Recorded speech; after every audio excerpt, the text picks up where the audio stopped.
Varahi Mata temple దగ్గర ఉన్నాం. Special దర్శనాలు ఉన్నాయంట. 300 పెడితే పొద్దునే పంపిస్తారంట. మిగతా వాళ్ళు జనరల్ లాస్ట్కి అమ్మవారు చెప్పింది వీళ్ళకి నార్మల్గా 300 తెచ్చుకోవాలి నేను స్పెషల్ దర్శనం ఇస్తాను.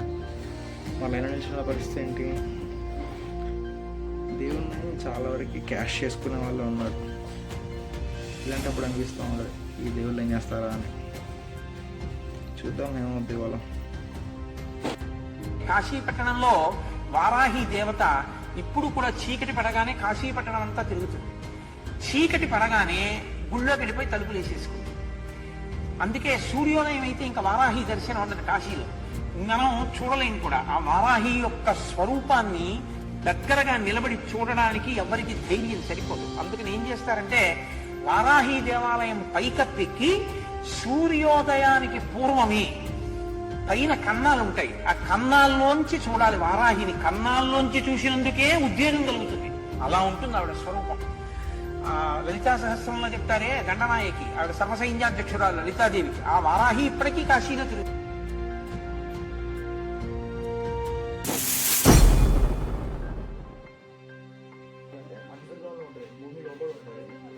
2 మెషిన్లు ఇస్తాడు. 2 ఒకటేమో ఎడం పక్క ఉంటుంది, కుడి పక్క ఉంటుంది. ఒక పక్కన చూస్తే అమ్మవారిది ముఖం మాత్రమే, ముఖం కూడా అంటే మన ముఖంలో క్లియర్ కనిపించదు. ఒక పక్కన కనిపిస్తుంది అమ్మవారి కళ్ళు కనిపిస్తుంది. ఒక సైడ్ చూపిస్తారు. ఎంత చూసినా కూడా మనం మొత్తం కనిపించదు, బాడీ కనిపించదు. జాలిగా ఉంటుంది. ఆ జాలిగా ఏంటంటే పాదాలు కనిపిస్తాయి. అమ్మవారి పాదాన్ని పెట్టుకొని అసలు పాదాలకి పెడుతుంది. అసలు ఎంత బాగుంటుంది.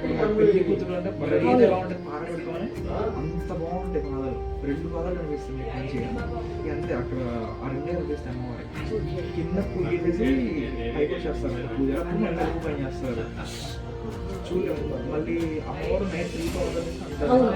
తెల్లారింటికి 4ంటికి తిరిగేసి ఇలా చెప్తారు. అదే చెప్పి ముందు మేము వచ్చినప్పుడు ఏమైందంటే అంటే ఒక పొట్టేలు వచ్చింది, చిన్న పొట్టేలు. ఇక్కడ దాకా వచ్చేది వెళ్ళిపోయింది. వాళ్ళందరినీ కోసం అందరికీ పట్టుకున్నారు. కొంతమంది అట్టకాయలు పెట్టారు.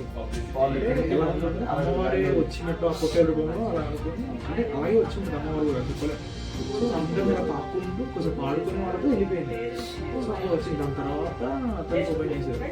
ఈ దర్శనం జరగకపోతే అందరూ ఇట్లా రిసీవ్ చేసేది. బాగుంటుంది కానీ దర్శనం అయితే బాగా కొద్దిసేపు ఉంటుంది. ఒక 2 నిమిషాలు ఉంటుంది లోపల. మనం చూసే అమ్మవారిని 2 నిమిషాలు ఉంటుంది. అసలు గుర్తుండిపోతుంది. అంటే జనం బాగున్నారు, ఉంటారు, బాగుంటారు. ఎక్కువసేపు చూసిన ఒక్క కన్నులతో పాటు ఒక్క నిమిషం గుర్తుండిపోతుంది. నాకు అప్పుడు ఎప్పుడు చూసిన బాధ ఇప్పటికీ గుర్తుంది. 2021 దాదాపు 4 సంవత్సరాలు అయితే 4 సంవత్సరాలు బాగా ఇప్పటికీ గుర్తుంది. పారాయణ పెట్టుకొని అసలు బయట అదే ఇప్పుడు సరిపోతే చెప్తున్నాను. ఇప్పుడు టైమింగ్స్ మార్చినట్టున్నారు. మంగళవారం వచ్చారంట. 5:30కి ఏంటంటే కమర్షియల్ అయిపోయింది కదా కొంచెం చాలా వరకు. అమ్మవారికి ఏ అమ్మవారికి ఖాళీ అర్ధరాత్రి చేస్తారు. తెల్లవారు క్లోజ్ చేసేస్తారు. అర్ధరాత్రి పూజలు ఎక్కువ వీళ్ళకి. అంటే కొంచెం అవతారం ఉంటారు చూడండి, ఉగ్ర రూపము సేనాధిపతి.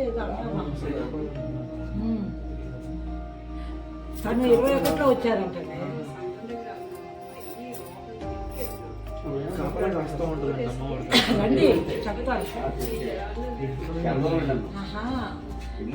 ఇప్పుడు ఎందుకు లేటుగా వచ్చామంటే జనం ఎక్కువైపోతారు, తోసుకుంటారు. మనం ఇప్పుడు ఫ్రీ ఉంటుందా, ఒక్కసారి ఓపెన్ చేస్తే అటు వచ్చేస్తారు. అంటే ఇంకా కొద్దిసేపు ఉంటుంది. మళ్ళీ కొంచెం చదువుతూ ఉంటే ఇక చదవడిపోతుంది.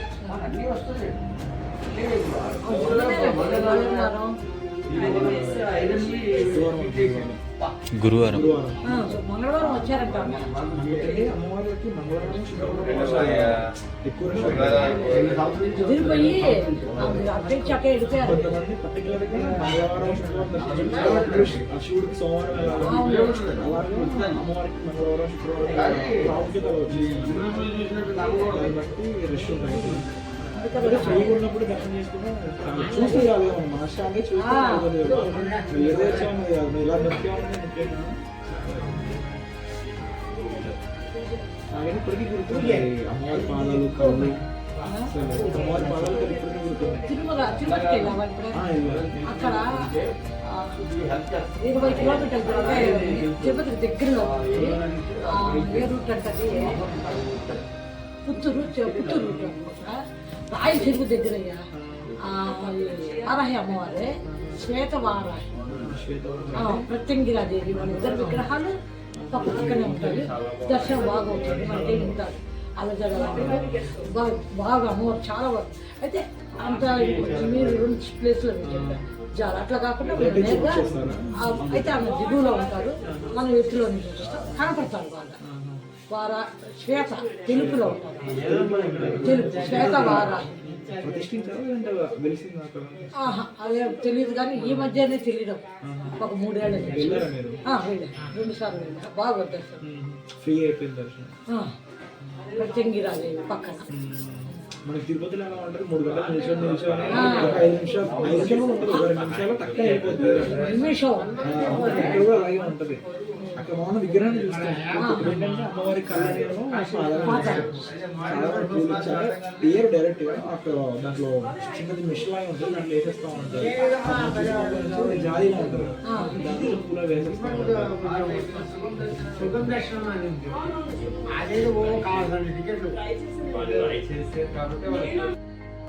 ఇప్పుడు మీరు పడుకొని మళ్ళీ మందికి 3:30 అక్కడికి వచ్చి ఆర్తి చూసుకొని అక్కడి నుంచి నడుచుకుంటూ అడిగి ఇప్పుడు స్పర్శ దర్శనాన్ని తీసుకోవాలి.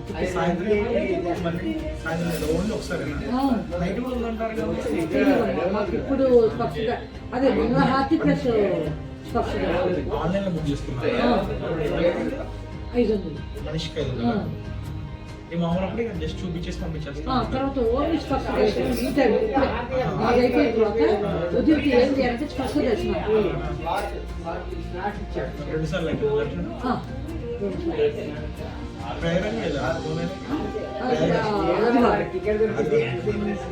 మామూలు రష్యన్ లేదు. అందరూ అన్నారు కానీ ఫస్ట్ 2 రోజులు ఉన్నట్టుంది. రష్యన్ లేదు.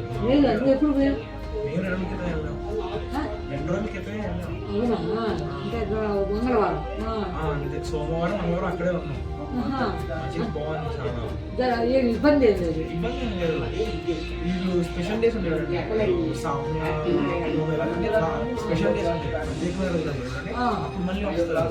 శివరాత్రి అప్పుడు వస్తారు. మళ్ళీ మొదట్లో వచ్చారా, సంక్రాంతి టైంలో వచ్చారా, ఈ లాస్ట్ శివరాత్రి టైంలో వస్తారు. మళ్ళీ మధ్యలో అమావాస్యకి చేస్తారండి ప్రత్యేకంగా. ఆ ప్రత్యేక రోజుల్లోనే ఆ ఘోరాలు అంటే ఎక్కువ మంది ఉంటారు. ఇప్పుడు నాకు గుళ్ళో కనపడ్డారు. పొయ్యి వచ్చిన వాళ్ళు ఏం చెప్పమంటే బోట్లు ఎక్కి అవతల దానికి తీసుకుపోయింది. ఒక 5-6 మందిని తీసుకుపోతే 500 తీసుకున్నారు. ఆ బోట్ నుంచి ఇంకో బోట్కి ఎక్కించి మళ్ళీ ఆ బోట్లో నుంచి యువతలు తీసుకొచ్చి 500. కానీ ఒక దగ్గర స్నానం చేసేదానికి అక్కడ చేపించాడంట 1000 రూపాయలు మనిషి. ఇప్పుడు టైం కదా, కుంభమేళ టైం కదా, మామూలుగా ఉండదు. ఇప్పుడు అందరూ పోయావు కదా. మేము డైరెక్ట్ గా నడుచుకుంటే స్నానం చేసేసాం. ఊర్లో వెళ్ళలేదు. అదే కదా కదా ఆ ప్లేస్ ఉంది. పొద్దున్నే తెల్లారిలోనే వెళ్ళిపోయాం 5ంటికి అలా. అదే త్రివేణి సంఘానికి లేదు అక్కడ అందులో దిగేసాం మంచిగా. ఏంటంటే వెళ్ళేమనుకుంటారంటే బోట్లు వేసి కరెక్ట్ గా మధ్యలో దిగితే అది ఆనందం వాళ్ళకి అంతే కనపడుతుంది. ఒకటేమో గంగాది కనిపించింది, ఇంకోటేమో అంటే యమున కనిపించుకోవాలి. యమున పచ్చ రంగులో ఉంటుందంట. గంగ ఏమో కొంచెం మట్టిగా ఉంటుంది. మనకి వీడియోలో వస్తాం అంటారు. దగ్గరికి వెళ్తే అంత స్పష్టంగా కనిపించలే కానీ పైన నుంచి చూస్తే కనిపించింది. మళ్ళీ దగ్గర నుంచి చూస్తే దూరం నుంచి కనిపించింది. మళ్ళీ అక్కడ దిగి స్నానం చేస్తా ఉంటారు ఆ ప్లేస్ లో. అక్కడ నుంచి నీళ్ళు కూడా తీసుకొచ్చుకుంటా ఉంటారు. గంగా ఇక్కడ ఒకటి, అక్కడ 3 కదా. వాళ్ళు అక్కడి నుంచి తెచ్చి ఇక్కడికి పోసారు. అక్కడ నుంచి ఇక్కడ గంగలో పోతారా? శివుడి మీద పోతారా? ఈ టైంలో నేను ఎక్కువ రేట్లు చెప్తాను అంతే. ఇక ఎక్కువ మంది మాట్లాడుకోకపోతే కొంచెం అందరూ వాళ్ళు 4-5 అంట తలా 1000 రూపాయలు. రేట్లు కూడా రెండు బాగున్నాయి. 3.5 గంటలు నిలబట్టారంట. రైల్లో నిన్ననా మొన్ననా అంతే నిలబడితే వీళ్ళు 3.5 గంటలు పట్టింది. చంద్రబాబు వాళ్ళదే చెప్పారు. ఇప్పుడు వీళ్ళు అంతే అన్నారు. స్పెషల్ దర్శనం ఇవ్వాలంటే లైన్లో నిలిచేప్పుడు మధ్యలో తీసుకుపోయేసి దర్శనం ఇప్పిస్తారు. 300 చెప్పింది. అసలు మొదలే కాదు కదా. ఇప్పుడు మనం దర్శనం చేసుకోవడం ఒకటి ఎత్తు అయితే అమ్మవారికి మన దర్శనం దొరకాలంటే మనల్ని చూడాలి. అమ్మవారు మనం చూడడం ముఖ్యం కదా. అమ్మవారు చూస్తే అది కదా లైన్ నిల్చుని వచ్చా 300 పెట్టుకున్నాం, ఇది మ్యాటర్ కాదు కదా. అమ్మవారు మనకి ఒక చూపు చూస్తే చాలు, వచ్చాడు రైడ్ వాళ్ళకి అన్నట్టు చూస్తే చాలు. మంచు మంచు పడదు. నాకు ఇదే అనిపించింది. రేట్లు అంటే పడుతుంది. మంచు సూర్యోదయం అవుతుంది అనుకుంటా. 5 అయింది కదా. ఇక్కడ అందరు కొంచెం మాయ అంటారు. మాయ డబ్బు మాయలో పడిపోతారు. మనం దర్శించుకుంటాం అమ్మవారిని డబ్బులు పెట్టా ఏదన్నా అమ్మవారిని ఇలా చూపు చూస్తే అది దర్శనం. అది నిజమైన దర్శనం. దానికి డబ్బులు ఇలేం అమ్మవారికి 300 ఇస్తే 45 చూడాలి అమ్మవారు. సుధా ఏమండి ఏమి అలా చెప్పడం ఏంటంటే భక్తులు చాలా దర్శనం చేసుకొని స్వామి దగ్గర వినాయకుడి దగ్గరికి వెళ్ళారు. వినాయకుడి నుంచి అమ్మవారు సాక్షిగా అనుకుంటా. ఇల్లెత్తు రావు కదా. అన్నపూర్ణేశ్వరి దగ్గరికి వెళ్ళి కూడా సాక్షి పక్కనే ఉన్నాడు. మామూలుగా ఇక ప్రయాణం మొత్తం అయిపోయింది, చూసేసాం, వెళ్ళిపోయే టైంకి కొరడతో మామూలు కొడతారంట. కూర్చొని అంటే వచ్చా అంటే లెక్కేసుకుంటారు. వచ్చాడు కాశీకి వచ్చాడు అనేసి లెక్కేసుకుంటారు. కాశీ లోపల అడుగు పెట్టే లోపే యూట్యూబ్ లో కూడా చాలా అంటే మన కర్మలు లేదంటే ఉంటాయి. ఎక్కడికి వెళ్ళేది అవన్నీ చెట్లనే చూస్తూ ఉంటాం. ఒక 3 నెలల క్రితం లెక్కేసుకున్నాడు. అదే దీంతో కొట్టాడు కదా. రాలేదు అనిపించింది. ఆ రోజే అర్థం కాలే. మళ్ళీ ఈ టైంలో ఉంది కదా. ఈ టైంలో దొరికింది.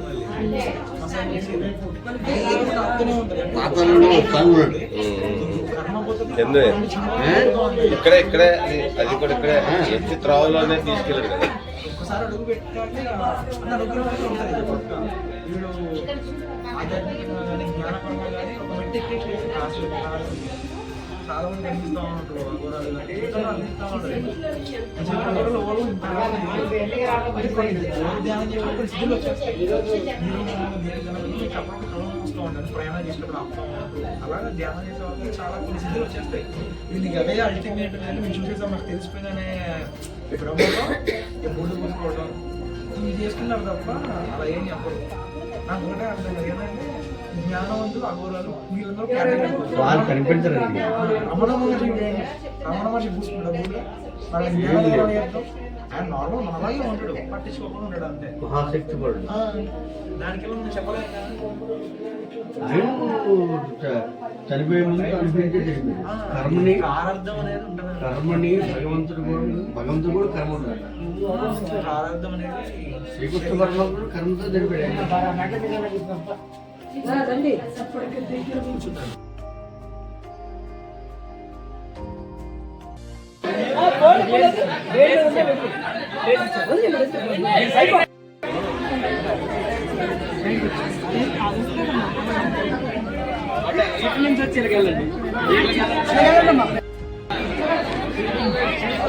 మరి అలా వస్తుంటే మరి అలా జరిగిపోతుంది.